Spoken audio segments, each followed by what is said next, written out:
Hermanos, buenos días. Es un privilegio, es un gozo estar nuevamente con ustedes aquí compartiendo el mensaje del día de hoy.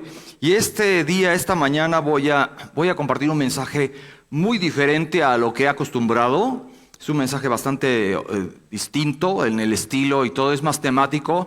Voy a abarcar varios temas. No se escandalicen, no digan, ay, este ya va a empezar a desviarse, que va a empezar a dar otras cosas. No. Esta es una excepción a la regla.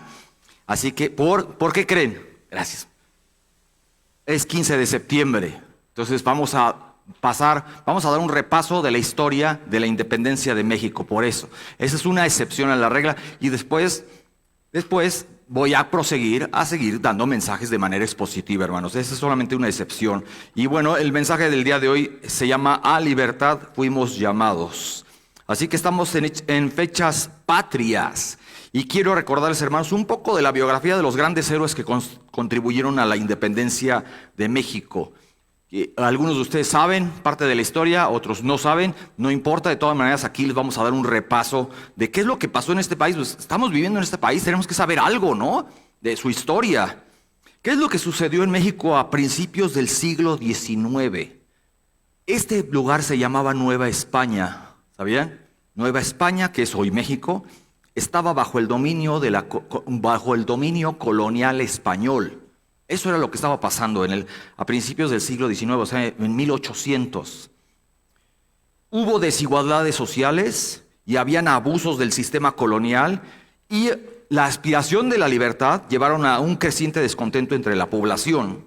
Por tanto, se dio inicio a la guerra de independencia. La independencia, hermanos, ¿qué es? Fue un esfuerzo colectivo liderado por varios personajes históricos que dejaron una marca tremenda en la lucha por la libertad de este país. Permítanme recordarles algunos de ellos, algunos de estos íconos, estos hombres y mujeres ilustres. Uno de ellos fue José María Morelos y Pavón. Muchos lo conocen como el siervo de la nación. Qué bonito nombre, ¿no? El siervo de la nación. Morelos fue un sacerdote y militar. ¿A que no se la sabían eso? Al igual que Hidalgo, fue sacerdote también Morelos, el famoso de la pañoleta roja. Desempeñó también un papel crucial, no en la primera etapa, sino hasta la segunda etapa del movimiento independentista contra la corona española. Mostró un liderazgo y habilidades militares tan tremendas que fueron fundamentales para mantener viva la causa aún después de la muerte de Hidalgo. Morelos fue el que siguió con las habilidades militares y con la guerra. Otro, Vicente Guerrero. ¿Quién fue Vicente de Guerrero? Fue un destacado líder insurgente y uno de los primeros a favor de que se aboliera la esclavitud, la opresión que tenían algunos españoles hacia algunos indígenas de aquí de México.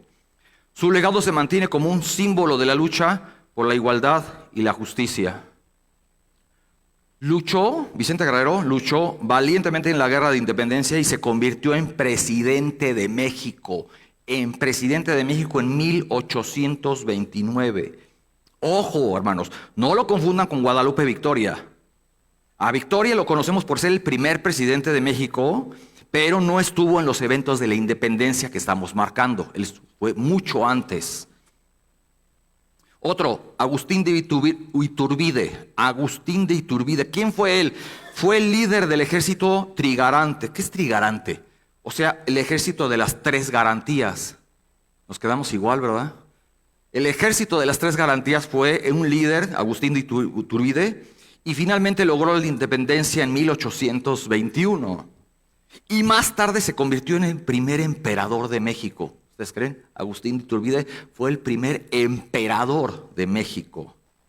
Y aquí hay un dato curioso, ¿eh? Aunque inicialmente luchó del lado español, Iturbide, después se cambió de bando y se unió a la causa de la independencia. ¿Ustedes creen?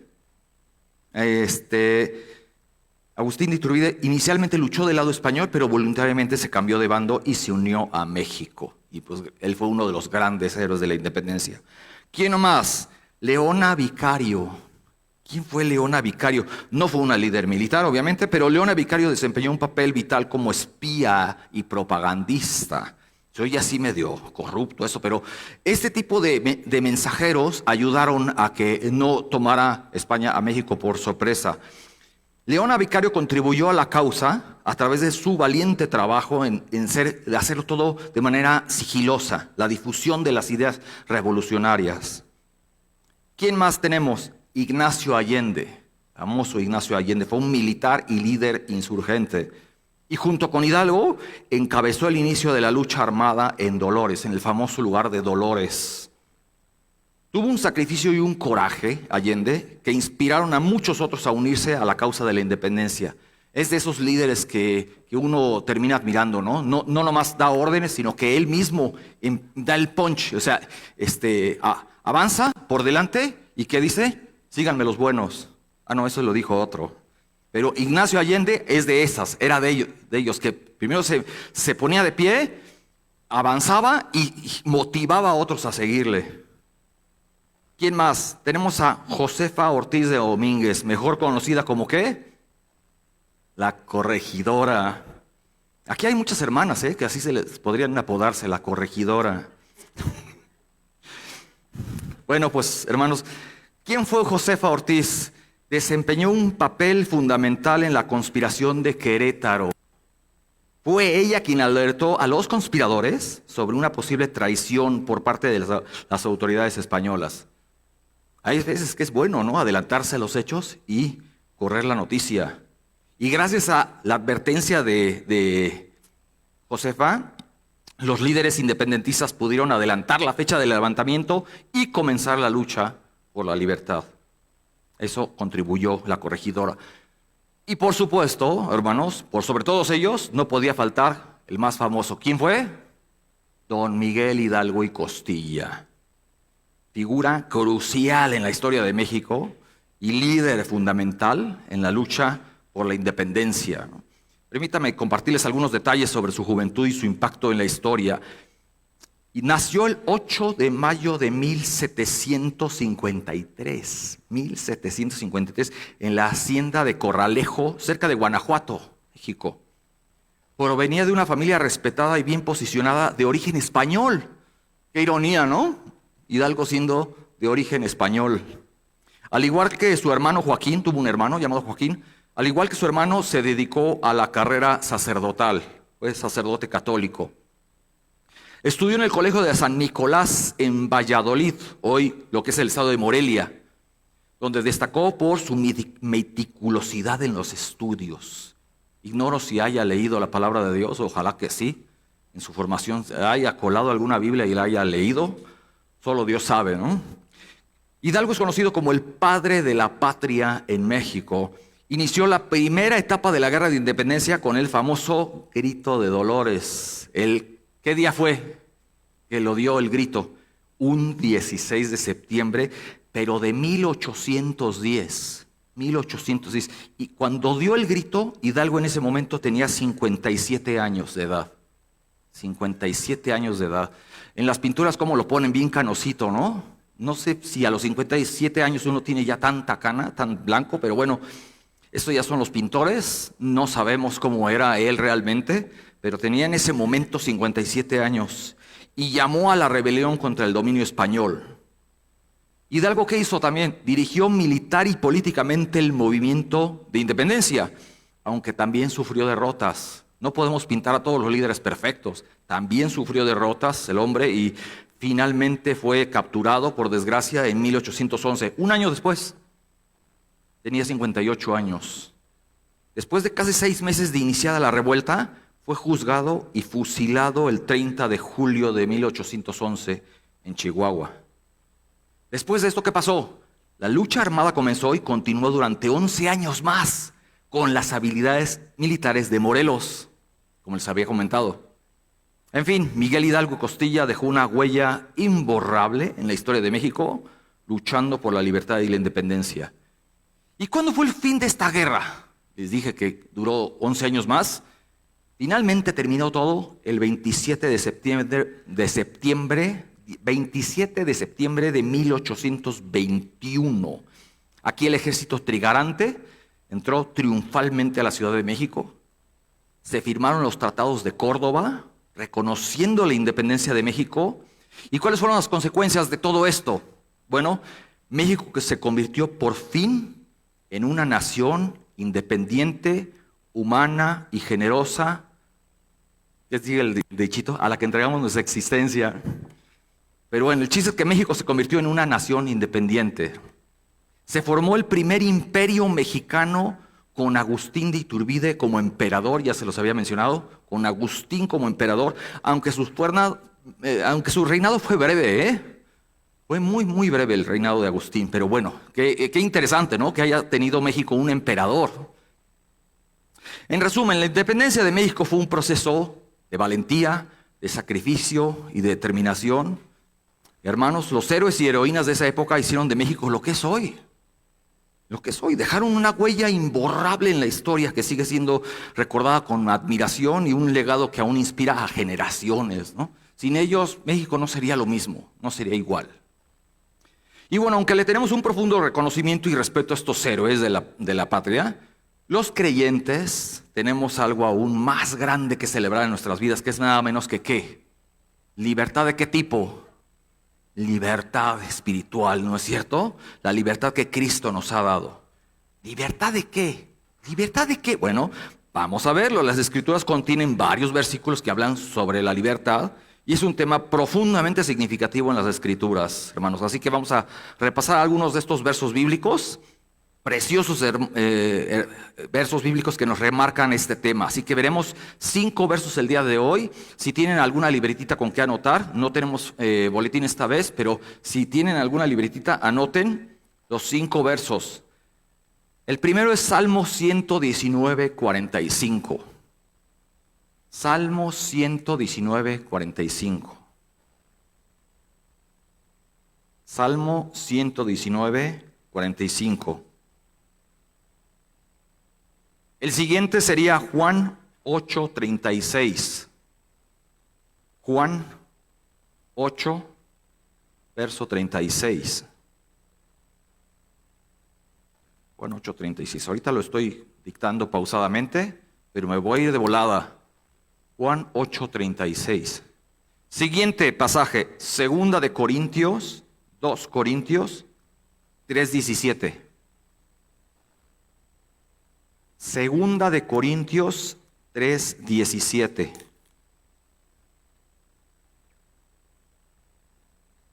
Y los dos últimos versos son Gálatas 5:1 y 5:13. Gálatas 5, verso 1 y verso 13. Serían los dos últimos que van casi pegados, ¿no? Por ir en el mismo capítulo de Gálatas, ¿no? Gálatas 5:1 y 5:13. Pero bueno, desmenucemos cada una de estas citas, ¿les parece? Vamos a Salmo 119:45. El primero, nuestro pasaje 119:45. ¿Qué dice? Y andaré en libertad porque busqué tus mandamientos. Estamos, hermanos, ante el Salmo y el capítulo más largo de toda la Biblia. Aquí en este capítulo, el salmista, que seguramente sea el rey David, se especula los autores, Algunos dicen que fue Esdras, algunos dicen que fue Daniel, otros, la mayoría dice que fue David. A este salmo es un poco misterioso, no sabemos el autor. Posiblemente, lo más seguro es que sea David. Pero aquí el salmista nos quiere mostrar la palabra de Dios en su totalidad, en este capítulo. Nos quiere mostrar el gozo de estudiar la palabra de Dios. Y también destaca ciertos aspectos de ella. ¿Cuáles son? La ley, que en hebreo es la Torá, los testimonios, los mandamientos, los estatutos, los juicios, las ordenanzas y los preceptos. Todo eso está en el Salmo 119. Y todo esto en este grandioso salmo. Pero para tener un mejor contexto de nuestro verso 45, leamos desde el versículo 41. ¿Qué les parece? Desde el 41 hasta el 48. ¿Qué les parece? ¿Qué dice ahí? Venga a mí tu misericordia, oh Jehová, tu salvación conforme a tu dicho. Y daré por respuesta a mi avergonzador, que en tu palabra he confiado. No quites de mi boca en ningún tiempo la palabra de verdad, porque en tus juicios espero. Guardaré tu ley siempre, para siempre y eternamente. Y aquí está nuestro versículo. Y andaré en libertad, porque busqué tus mandamientos. Hablaré, amén, Hablaré de tus testimonios delante de los reyes y no me avergonzaré. El dar testimonio, ¿no? El evangelizar, no me avergonzaré, como decía Pablo. Y me regocijaré en tus mandamientos, los cuales he amado. Alzaré asimismo mis manos a tus mandamientos que amé y meditaré en tus estatutos. Esto dice el salmista, y amén. Aquí, como podemos ver, hermanos, el salmista nos deja entender que quiere él predicar la palabra de Dios. Tiene ese entusiasmo por predicarla en todas las situaciones. Vean, a lo largo de estos versículos, desde el 41, él la recibe. En el verso 41 dice que él la recibe. Luego en el 42 dice que confía en ella. Perdonen. En el 41 la recibe, confía en ella en el 42. Luego la obedece en el 44. Confía en ella en el 42 y 43. En el 44 la obedece. En el 45 la busca. En el 46 la predica. Y al final la ama. Desde el 41 nos muestra una estrecha relación, ¿no?, que hay entre la misericordia de Dios, su salvación y su promesa, ¿no es así? ¿Cuáles son las cosas que pudieron quitar ese gozo de su boca? ¿Cuál podría ser? Mayormente, como a todos nosotros, mayormente son el pecado, el orgullo, la falta de fe, muchas veces, pero con su propia experiencia personal de alguien que ha saboreado la salvación, ya el salmista siente que está preparado para hablar, para evangelizar, hablar de la palabra de Dios. ¿Cómo si todavía Cristo no venía en carne? Bueno, hablar del Dios vivo y verdadero, que es esencialmente lo mismo, que el evangelio nunca ha cambiado desde Adán, nunca ha cambiado. Ir al Dios verdadero, arrepentirte, reconciliarte con Él, creer en Él y en nadie más, ese siempre ha sido el mensaje. Y está preparado el salmista para hablar de la palabra de Dios a todos. La misma naturaleza habla de que hay un Dios creador, de modo que nadie tiene excusa, ¿verdad? Pero siempre Dios pone a sus hombres y mujeres para que prediquen y puedan dar respuesta a todos los que se preguntan o se burlan de su persona o de su fe. Darles siempre respuesta, pero con mansedumbre y reverencia, ¿verdad, hermanos? Todo el que esté quizás dispuesto a oír. Y a ver si Dios abre su corazón. Y hermanos, noten cómo en nuestro verso, el 45 del Salmo, aquí el autor habla acerca de guardar las leyes y aún así ser libre. ¿Ya se fijaron en esto, en ese detalle? Guardar las leyes y aún así ser libre. Para el mundo esto es una grandísima contradicción, ¿no es cierto? ¿Cómo andar en libertad porque busqué tus mandamientos? ¿Cómo está eso? ¿Que no en libertad significa hacer lo que yo quiera? ¿La anarquía total? No.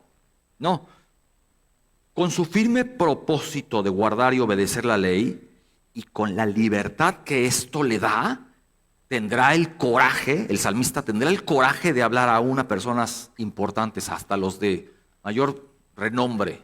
No importa, delante de Dios somos iguales. Ese coraje le da al salmista. Escribió Juan Calvino sobre el verso 45 de este salmo, y cito: este versículo nos enseña que si algún hombre rinde obediencia implícita a Dios, recibirá esto como su recompensa, que caminará con una mente tranquila y serena, y si encuentra dificultades, encontrará los medios para superarlas. Continúa Calvino diciendo: además, cuando están gravemente oprimidos, incluso entonces caminan tranquilos, porque le confieren el dudoso asunto de los acontecimientos a Dios, de tal manera que, teniendo a Él como su guía, no tienen dudas de que saldrán audazmente de las profundidades de la angustia. Muy bonita frase de Calvino. Y bueno, contrario a lo que muchas veces esperamos, hermanos, obedecer a las leyes de Dios no nos inhibe ni restringe de nada. En cambio, tenemos libertad para cumplir el plan que Él tiene para nosotros, tal y como Él lo revela en sus promesas, en cada una de sus promesas, como las que dio el profeta Isaías, en Isaías 61:1, anótenlo. Palabras que años más tarde leería nuestro Señor Jesús. Ustedes se lo saben ese pasaje, Isaías 61:1. Isaías 61:1. Siglos más tarde nuestro Señor Jesús las iba a leer, iba a abrir el rollito y las iba a leer en una sinagoga delante de muchos oyentes judíos. ¿Y cuál es? Isaías 61:1. el Espíritu de Jehová el Señor está sobre mí, porque me ungió Jehová. Me ha enviado a predicar buenas nuevas a los abatidos, a vendar a los quebrantados de corazón. ¿Y qué sigue? ¿A publicar qué? Libertad. El mundo nunca lo podrá entender esto. A publicar libertad a los cautivos. ¿Cautivos de qué? De pecado. Porque no es cautivos políticos. Son cosas espirituales que el mundo no comprende. Libertad a los cautivos y a los presos, apertura de la cárcel, a proclamar el año de la buena voluntad de Jehová. Aquí hay muchos dobles significados. No necesariamente es presos, apertura de la cárcel en el sentido literal. Hay más significados ahí. Hay ataduras peores que la cárcel. Y el Señor Jesús leyó ese rollito delante de los espectadores judíos. Y lamentablemente lo sacaron con toda la hostilidad del mundo después del debate, de aquel debate. Pero ahí estaba cumpliéndose en el Señor estas palabras del profeta Isaías. Y al buscar la salvación y el perdón de Dios, ¿somos libres de qué? Ya muchos de ustedes lo están diciendo, del pecado, hermanos. De su consiguiente culpabilidad, ¿no? Que solamente consigue oprimirnos. La culpa es el peor opresor y es un enemigo ahí, que ahí está, invisible, pero te sigue. La palabra de Dios nos libera para transformarnos en lo que Él quiere que seamos. Y dejar que el Señor obre en nosotros es lo que siempre va a producir gozo en nosotros. No es ninguna opresión ni ninguna, me privas de mi libre albedrío. Esas cosas, el hombre quiere libertad, pero para pecar. Pero una vez que peca, ahí está la opresión, la culpa. No, el Señor obra en nosotros y nos libera y produce gozo en nosotros, hermanos. Gozo y esperanza que nadie del mundo podrá experimentar jamás. Seguimos, hermanos, con nuestro siguiente pasaje, que es Juan 8:36. Segundo verso, Juan 8:36. ¿Qué dice?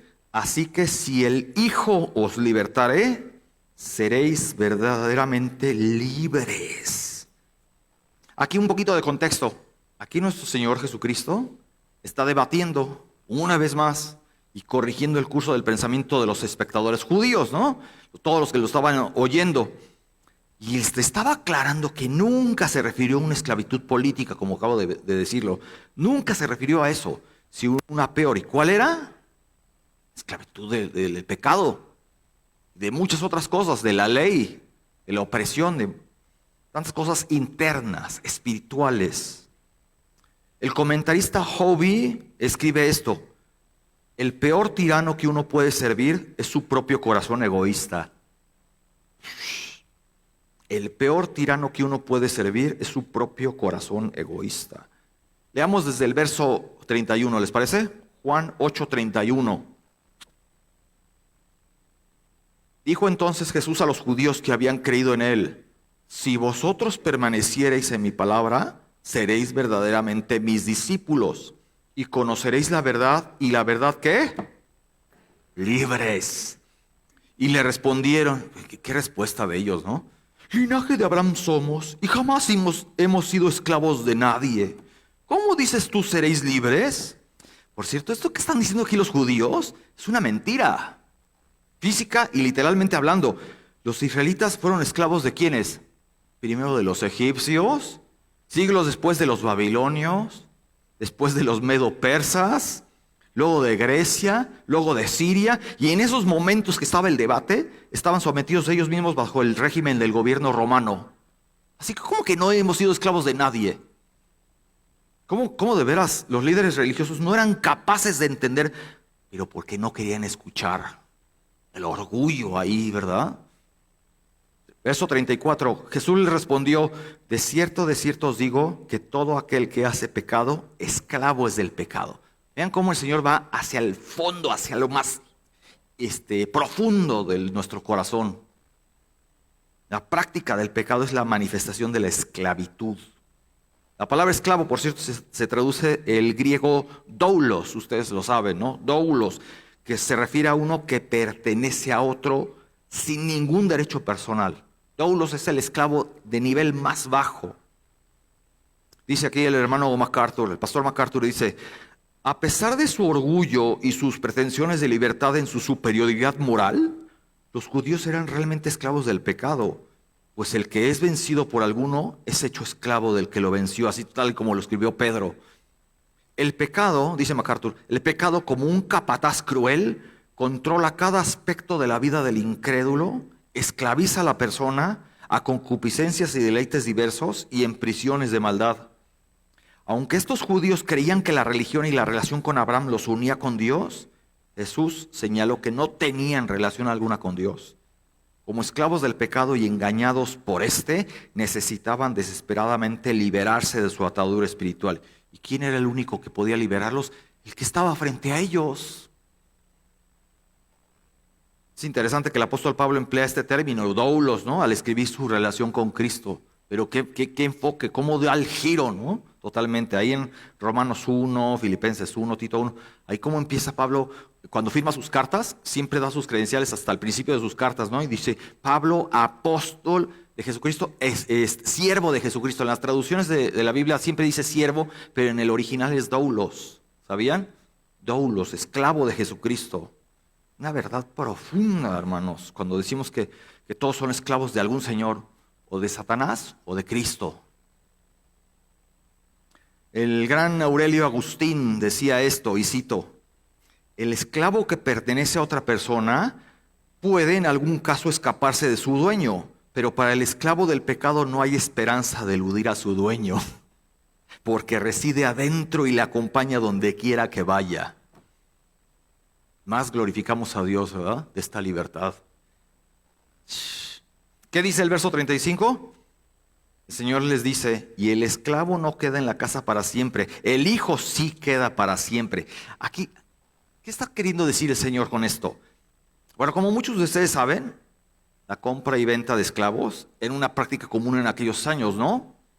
Y Jesús describe el contraste entre la situación de un esclavo y el hijo del dueño de la casa. Con eso lo está ilustrando, ¿no? Esta verdad la está queriendo ilustrar.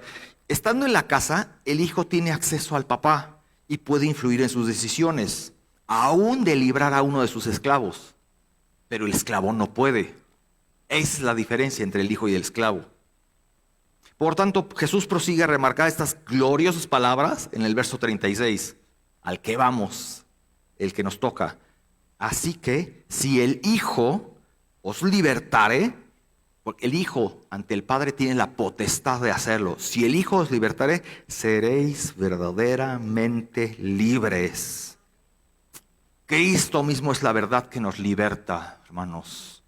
Es la fuente de verdad siempre. La norma perfecta de lo que es bueno y perfecto. Nos liberta de las consecuencias del pecado, hasta de nosotros mismos, de nuestro autoengaño, de nuestras excusas. Nos liberta. Del engaño de Satanás también, cuyo poder no hay que subestimar.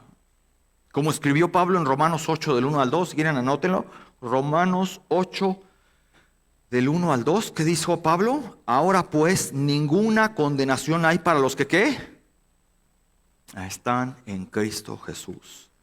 Los que no andan conforme a la carne, sino conforme al Espíritu. ¿Qué añadidura agrega Pablo? Porque la ley del Espíritu de vida en Cristo Jesús me ha librado, palabrita clave, librado de la ley, del pecado y de la muerte. Qué glorioso está esto.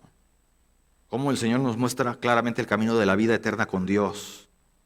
Pero ojo, Él no nos da la libertad de hacer lo que queramos, sino libertad para seguir al Señor. Antes ni queríamos, ni nos interesaba. El Señor con su Espíritu llegó a nosotros y ahora sí nos da esa oportunidad de hacerlo con gusto. Así la verdad perfecta de Cristo nos liberta para que seamos todo lo que Dios quiso que fuésemos, hermanos. Tercer pasaje, 2 de Corintios 3:17. Nuestro tercer versículo, 2 de Corintios 3:17. Porque el Señor es el Espíritu. Y donde está el Espíritu del Señor, allí hay ¿qué? Libertad. Estamos ante la segunda carta que Pablo, un poquito de contexto, estamos ante la segunda carta que el apóstol escribió a los creyentes de la ciudad griega de Corinto. Ustedes saben que Corinto era pura cultura griega en su máximo esplendor, ¿no? Y eran creyentes un poquito difíciles, eran medio desobedientes, medio carnales. muy influenciados todavía por la onda griega, ¿no? A los cuales Pablo tuvo que exhortar numerosas veces, ¿no? Y en este capítulo 3, Pablo les escribe el tema de que son ministros del nuevo pacto. Ya, despójense de todo lo que eran antes. Ahora ustedes son ministros del nuevo pacto. Aquí en el capítulo Pablo les está diciendo, hermanos corintios, mis escritores, mensajeros y maestros, y yo, no necesitamos presentarles cartas que hablen bien de nosotros. Todos pueden ver claramente el bien que Cristo ha hecho en la vida de ustedes. Para que la gente hable bien de nosotros, solo debería fijarse en ustedes, pueblo corinto. Porque ustedes deberían ser como una carta que habla en favor nuestro. Cristo mismo le escribió en nuestro corazón, les dice Pablo a ellos. Cristo le escribió en nuestro corazón para que nosotros la presentemos. No la escribió en piedra ni con tinta, sino que la escribió con el Espíritu del Dios vivo. Eso le está diciendo Pablo. Y esa carta está a la vista de todos los que la quieran leer. Y a lo largo del capítulo, ¿no? Pablo continúa diciéndoles que por medio de Cristo, Dios nos asegura que todo esto es cierto y que los ha preparado para que anuncien a todos su nuevo compromiso con el Señor. Y este nuevo compromiso no se apoya en la ley, ni mucho menos la ley corintia, ni la griega, no se apoya en la ley de Moisés, sino en el Espíritu de Dios. ¿Por qué? Porque la ley condena a muerte al pecador. La ley saca a relucir nuestro pecado y te condena, pero el Espíritu de Dios da vida. Y Dios escribió la ley en tablas de piedra y se las entregó a Moisés, ¿no? Y en aquel momento fue tan grandioso que la cara de Moisés resplandecía, ¿no? Y el resplandor era tan fuerte que los israelitas ni podían mirar a Moisés cara a cara. Sin embargo, ese brillo pronto iba a desaparecer. Y si la entrega de esa ley fue tan grandiosa, les dice Pablo, el anuncio de la salvación será más grandioso todavía. Porque esa ley dice que merecemos morir por nuestros pecados, pero gracias a lo que el Espíritu Santo hizo en nosotros, y gracias a eso, Dios nos declara inocentes. ¡Qué gloria, eh! Y eso es mucho más grandioso que lo que hace la misma ley. Y si fue gloriosa la ley que iba a desaparecer, mucho más gloriosa es la buena noticia que anuncia la salvación eterna. ¿No es así? Todo eso lo está predicando Pablo a los corintios. Así que vamos a ver los versos 12 al 18. Estamos ahí, hermanos, en 2 de Corintios 3. Entonces, todo esto que les platiqué es lo que está abarcando Pablo a los corintios en el capítulo 3. Ahora vamos a ver en el capítulo 3, el 12. Vamos a ver el verso 12. ¿Están ahí? Amén. Así que, teniendo tal esperanza, usamos de mucha franqueza, y no como Moisés, que ponía un velo sobre su rostro, para que los hijos de Israel no fijaran la vista en el fin de aquello que había de ser abolido. Pero el entendimiento de ellos se embotó, porque hasta el día de hoy, cuando leen el antiguo pacto, les queda el mismo velo no descubierto, el cual por Cristo es quitado. Y aún hasta el día de hoy, cuando se lee a Moisés, el velo está puesto sobre el corazón de ellos. Y esto aplica hasta a los judíos del día de hoy. Aún ellos leyendo el Antiguo Testamento no lo entienden. Siguen con ese velo espiritual puesto sobre ellos. No lo entienden ni les importa. Versículo 16, ¿qué es? Pero cuando se conviertan al Señor, el velo se quitará. ¿Y qué dice el verso 17? Porque el Señor es el Espíritu, y donde está el Espíritu del Señor, que ahí hay ¿qué? Libertad. Otra vez. ¿Qué libertad En Cristo somos libres de todo sistema opresivo de reglas, legalistas sobre todo, y también somos libres de la pena y del poder del pecado. ¿Qué dice el verso 18? Por tanto, nosotros todos, mirando a cara descubierta como en un espejo la gloria del Señor, somos transformados de gloria en gloria en la misma imagen como por el Espíritu del Señor. Precioso, ¿no? Como antes de Cristo vivíamos como esclavos del pecado y buscábamos satisfacer nuestros deseos y vivíamos para nosotros mismos. ¿Para quién más? Para nosotros mismos. Estábamos muertos en nuestros pecados, destinados a enfrentar la consecuencia, es la muerte, ¿no? Sin embargo, cuando confiamos en Cristo para nuestra salvación, nuestro curso en la vida cambió por completo. Fuimos liberados de la esclavitud de ley, porque para la libertad Cristo nos hizo libres, hermanos, y gloria a Dios por ello. Últimos dos versículos, 4 y 5. Gálatas 5:1. Gálatas 5:1. Aquí Pablo les está diciendo a los creyentes de la iglesia de Galacia, recordándoles, ¿no?, que los creyentes pueden vivir en la libertad de la ley. Y pueden vivir en la libertad de las consecuencias y el poder del pecado, ¿no? ¿Qué dice el pasaje? Estad pues firmes en la libertad con que Cristo nos hizo libres, y no estéis otra vez sujetos al yugo de esclavitud. Ahí la Nueva Traducción Viviente dice, Cristo en verdad los ha liberado. Está muy bonito, esa traducción. Cristo en verdad nos ha liberado. Veamos un poquito más de contexto. El motivo de la carta de Pablo era que falsos maestros habían entrado en las iglesias allí. Y Galacia no era la excepción. Estaban entrando falsos maestros. Y estos maestros, ¿qué promovían? Legalismo. Intentaban exigir a los cristianos que observaran las reglas. No, vuelve a las reglas, las leyes y las ceremonias del Antiguo Testamento. Especialmente la circuncisión para los hombres, ¿no? Para ser salvos. Eso es lo peor. Si te judaizas y vuelves a hacer ciertas reglas, lo haces por amor a Dios, pero no para ser salvo. Ahí está la diferencia. Y estos maestros querían entrar para volver a meter sus reglas. Así que Pablo les habla bien claro, les escribe y les dice que los cristianos no se deben de volver a someter al yugo de esclavitud de la ley. El propósito de esta fue principalmente de la ley. ¿Cuál fue el principal motivo? Para revelar nuestra condición pecaminosa y llevar a los israelitas a clamar a Dios por perdón y salvación. Y a nosotros en la era del nuevo pacto, para llevarnos a Cristo, ¿no? Para arrepentirnos y llevarnos a Cristo. Y por lo que conocemos del Antiguo Testamento y de la historia, es que ninguno de los israelitas, si se fijan bien en el Antiguo Testamento, en todo el lugar, casi ninguno de los israelitas, por desgracia, siguió los mandamientos al pie de la letra. Bueno, ni podían, era imposible, es imposible. Y lo más triste es que casi nadie clamó a Dios por misericordia y perdón. Son contados los que lo hicieron, pero casi nadie lo hizo. Sin prestar atención a Moisés y a los profetas y sin considerar el sacrificio de Cristo, pues no nos queda de otra más que estar bajo la esclavitud de la ley, ¿no? Y muchos quedaban agobiados por exigencias que no podían cumplir. ¿Y qué pasa? Que la muerte y resurrección de Cristo rompieron todo eso. Rompieron nuestra esclavitud de la ley. Y nuevamente, hermanos, repito, la Biblia deja claro que la libertad cristiana no es una licencia para pecar, para seguir ahí en el pecado. Por el contrario, los creyentes somos libres de no vivir para el pecado y somos libres para vivir vidas santas, que ahora es más fácil. ¿Por qué? Porque su yugo es fácil y ligera su carga. Los creyentes están ahora habitados por el Espíritu Santo y se caracterizan por una libertad gozosa para seguir al Señor, para regresar al diseño de Dios para la vida, como dice Gálatas 2:20. Ahora veamos el siguiente verso, el 5:13. ¿Ya están ahí?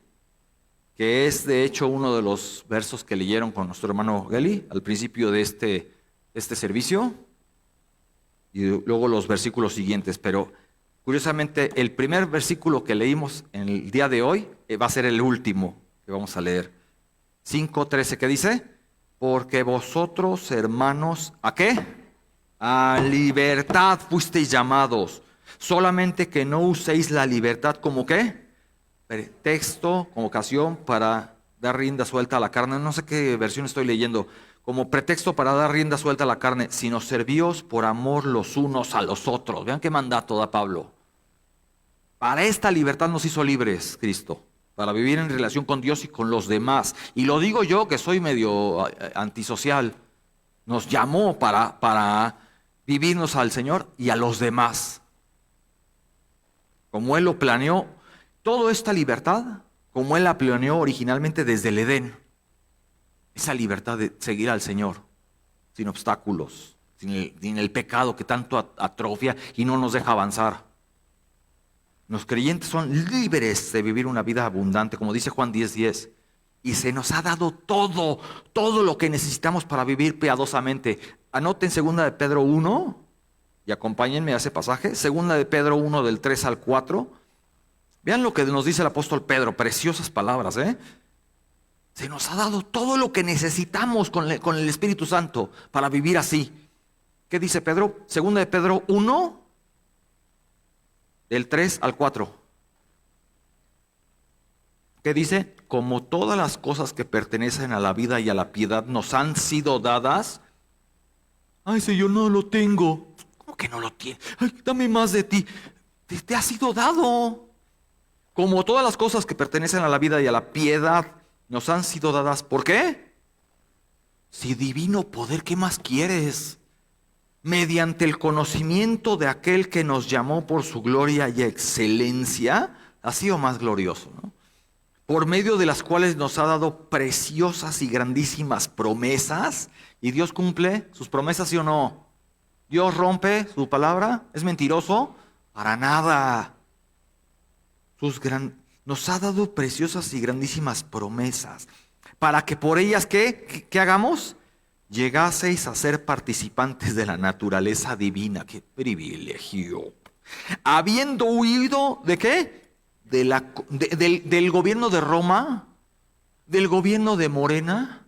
¿Qué importa esto? ¿Qué importa lo que hagan los políticos? Lo importante es la libertad que Dios nos ha hecho de nuestro propio pecado, ¿no? Habiendo huido de la corrupción que hay en el mundo a causa, ¿qué? De la concupiscencia. El Señor hizo lo que la ley no podía hacer. Y ahí están los judíos bien hostiles con Él, ¿no? Ay, nosotros no hemos sido esclavos de nadie. Orgullo ahí, al mil, ¿no?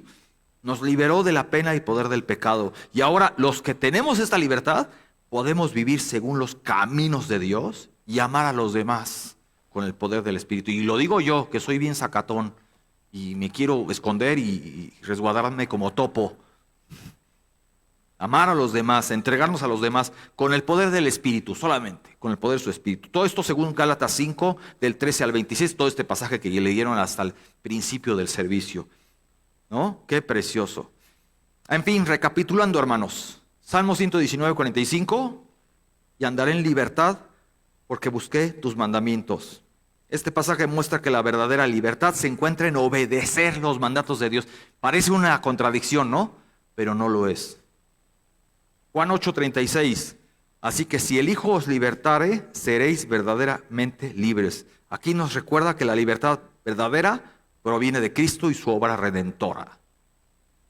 Segunda de Corintios 3:17 es, porque el Señor es el Espíritu, y donde está el Espíritu del Señor, allí hay libertad. Aquí, ¿cómo se enfatiza que la presencia del Espíritu Santo nos trae libertad interior, que es lo más importante?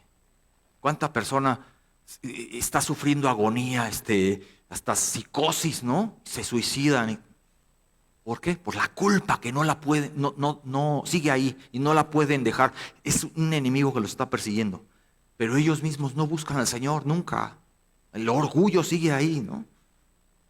Solamente en el Señor. Gálatas 5:1, ¿qué dice? Estad pues firmes ¿en qué? En la libertad con que Cristo nos hizo libres y no estéis otra vez sujetos al yugo de esclavitud. O sea, que no te regresen a reglas, ritos, ceremonias, qué sé yo.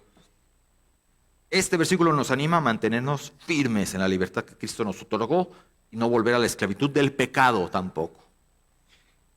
Gálatas 5:13 es el último, ¿verdad? Porque vosotros, hermanos, a libertad fuisteis llamados, solamente que no uséis la libertad como pretexto para dar rienda suelta a la carne, sino servíos por amor a los unos a los otros. Como aquí se destaca que la libertad no debe usarse como excusa para el egoísmo, ¿cierto? Sino como una oportunidad para amar y servir a los demás. Como verán, hermanos, los grandes héroes patrios en México contribuyeron a que nuestro país fuera un lugar libre y soberano, ¿no? Y abolir cualquier sometimiento o esclavitud que pudiese existir, ¿no es cierto? Pero Cristo nos liberó para seguir su diseño de vida, ¿no? Como dice Pablo en Romanos 8, del 3 al 4. Romanos 8, del 3 al 4. ¿Qué es lo que dice? Esto es lo que Cristo hizo y nosotros. Perdonen que se me traba la lengua, pero Cristo nos liberó para seguir su diseño de vida. Romanos 8 del 3 al 4 dice, porque lo que era imposible para la ley, por cuanto era débil por la carne, Dios, enviando a su Hijo en semejanza de carne de pecado, y a causa del pecado, condenó al pecado en la carne, para que la justicia de la ley se cumpliese en nosotros, que ¿qué? Que no andamos ¿qué?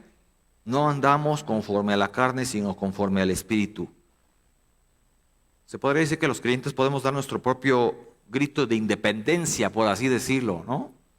Tenemos libertad de la esclavitud del pecado. Qué hermoso, ¿no? Libertad del pecado, libertad de independencia de la opresión del enemigo. Nunca falta el cuate que dice que hay cristianos que pueden ser poseídos por el demonio. Poseídos por el demonio. Es imposible. Es imposible. Hasta de eso te libera el Señor. No puede ser poseído por el demonio. El demonio solo zarandeó a Pedro, pero entró en Judas Iscariote. Ahí está la diferencia. Porque Judas nunca fue salvo. Así que tenemos libertad de independencia de la opresión del enemigo. Él, que no vamos a subestimarlo porque sí nos puede zarandear.